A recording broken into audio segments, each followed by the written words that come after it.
Hey there, friends. What's up? Kevin here from the Chord Progression Podcast, the podcast inspiring young rock and metal fans to discover new music, connect, and find a place they feel like they belong. Hey, everybody, it's Friday. Another Friday update for you. Happy St. Patrick's Day. It's March 17th. I got my Green Patty's Irish Pub t-shirt on, the best Irish pub in South Philadelphia, Pennsylvania. For all you Sunny fans out there, you know the reference because, well, it's Patty's Irish Pub. So let's go and just take a look back at the week that was, look at the head of the week that's going to be, and then I got something for you guys, a little bit of a fun take. Let's go on that. So first things first is going to be, let's take a look back at the previous week. On Tuesday, we released an episode of the band called Lucrecia, kawaii ota anime video game inspired metalcore from the Bay Area. Talking with them, go back and listen to that one because the concept they brought up with bringing Super Smash Bros. Yes, Super Smash Bros. To the merge table is something that is absolutely, it astounds me every step of the way. But why does it astound me? It's because of what they do and how they do it, because it's to get people that are into the stuff that they are making music about, that they're influenced by anime, video games, Japanese culture. And it gets them to have an incentive for these people to come and check out their music live. It's like, okay, you might not like the music, but you like Smash Bros, right? Come out, enjoy playing Smash Bros with some other people you maybe not know, and play Smash Bros with the band as well in between sets. It's something that really astounded me, and I'm like, damn, I am fully in on this. Go check that episode out. Also, check out our episode that came out this past Thursday with Rose-Colored World, and that one was a lot of fun, too. I remember talking on that episode, and Ray brought up the concept of how to steal like an artist, and yes, I use that as the title for the episode as well, but it's not about actually stealing. It's about finding the inspiration that you have in the music that you like, finding the pieces that you like, but find the pieces that move you, find the pieces that inspire you, and put it all together in your own, in your influence style so that you can create your own sound. It is absolutely fantastic. It just kind of describes, how to create music as an artist, find your own sound with all the influences, because we all have different influences. I mean, that's how all these different artists have gotten to find their sound. That's how, I'm taking a look at the bands I have up here. That's how Ice Nine Kills figured it out and then have their own sound right now. That's how Rise Against, that's how Falling in Reverse did it. That's my friends in Rose. It's how my friends in GFM, who are no longer active, did it. That's how We Came as Romans. That's how everyone does it. Let's put it that way. So go check the episode out and enjoy. Also, check out what we are doing next week too, because next week we've got, we'll go to Thursday's episode. We have happydaze, the pop punk band from Scotland, on, and talking with Luke's on that one. I've been holding on to that episode for a while, but I'm finally able to put it out, and that one's going to be a lot of fun. There's a lot of stuff on there to really bring back that nostalgia kick of, why do we connect with so much music when we're especially as guys, 13, 14 years old? We really dive deep into that. But this is the one I can't wait for. On Tuesday, August Burns Red is coming to the podcast. Yes, we have an episode of August Burns Red. Their bassist, I almost said their Dustin bassist. Their bassist, Dustin, is going to be on the podcast. We talk about the new album. We talk about the current tour that was probably Bleeding From Within. But the thing I'm excited about the most is, for you guys to check out, is the little story we talk about when 2019, band was here in Milwaukee at Summerfest. We tipped up the benches to get more room to mosh. Check that one out. That one's one of my favorites. So definitely go check out the link strips in the podcast. Now, it's time to talk about something fun. It's St. Patrick's Day when we're releasing this episode. That's why I got the green on. That's why I'm all happy and whatnot.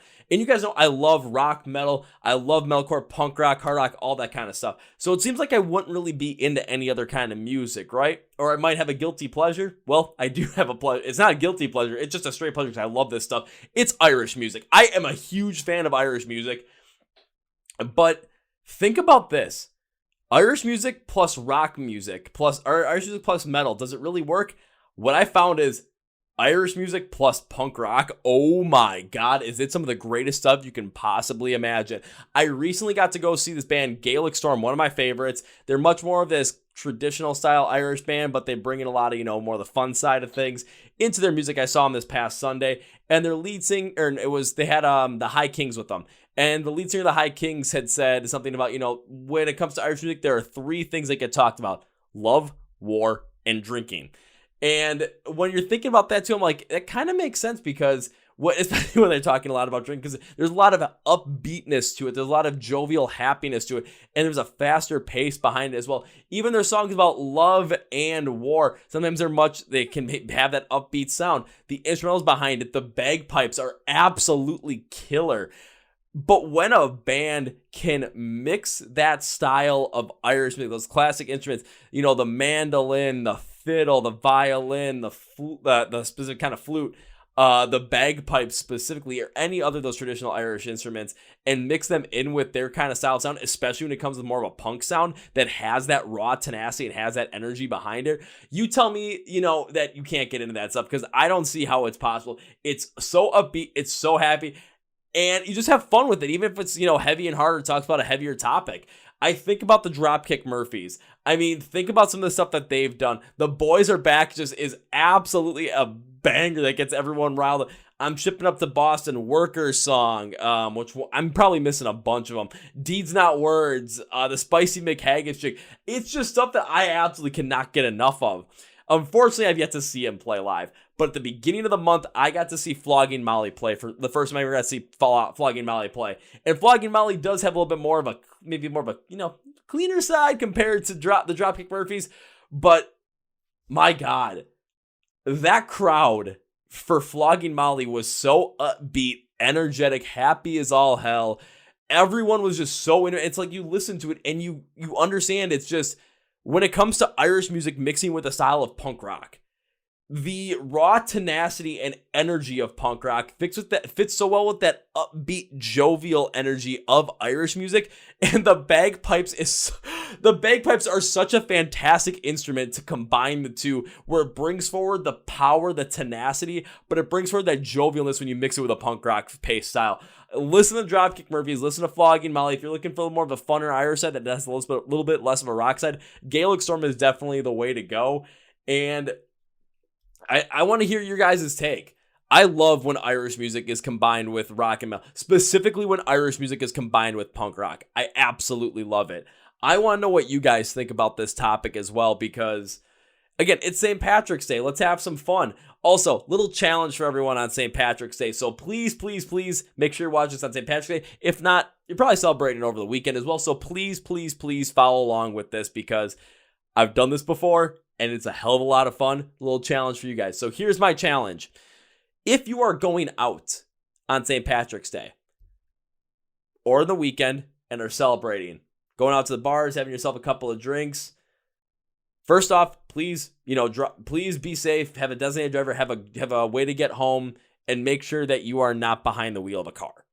That's not the challenge, though. The challenge is this: go out and have a good time, but see if you can get any kind of like DJ, or if they got a jukebox bar or anything, to play some Irish rock music. Get into it, whether it's the Hikings, whether it's the Dropkick Murphys, Flogging Molly, Gaelic Storm. I'm probably missing a bunch out there. Flatfoot 56. Yeah, there's one I forgot that I just completely remember, because I saw them open up for Rise Against once, and it was like, oh, was that fun? So just play some of that stuff. See what happens at the bar and have a blast doing it, because you might hear some, the standard pop stuff. You might hear some of the standard country stuff. Might hear some of the more classic rock stuff. No. It's St. Patrick's Day. Irish music plus rock music, specifically punk rock. It is so much upbeat and fun. You're going to create a whole entire party at that bar. I'm going to try and do it. I challenge you to do it as well. So put in the comments of this episode what you think about Irish music mixing with rock music. Do you like it? Do you not like it? Tell me why. Tell me why not. And tell me how that challenge goes. Try and play as much Irish rock music that you can at whatever bar you're going to celebrate St. Patrick's Day. See what happens at the bar. Have a blast with it. Be safe on St. Patrick's Day, everybody. Have a great time. This week for shows, I don't think I have any shows on the agenda coming up for the week, but at the end of March, we will be at the Rave to see Steel Panther. We will also likely be in Madison, Wisconsin on the 30th to see Kingdom Collapse with Red Jumpsuit Apparatus.